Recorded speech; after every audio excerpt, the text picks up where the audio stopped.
আসসালামু আলাইকুম। সবাইকে জানাই শুভ বিকেল। আসলে জীবনের অনেকটা পথে আমরা একসাথে হাঁটি, কিন্তু কিছু পথ, কিছু রাস্তা মনে থাকে শুধু কিছু মানুষদের জন্য। এই বিকেলটাও ছিল তেমনই, যেখানে কোনো গন্তব্য ছিল না, শুধু হাঁটছিলাম কালি রাস্তায়।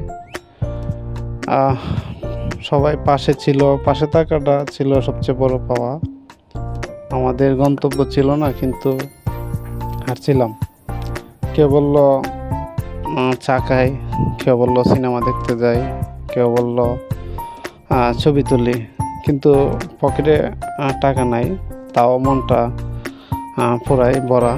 কারণ সুন্দর একটা বিকেলে সবাই একসাথে হাঁটতেছিলাম।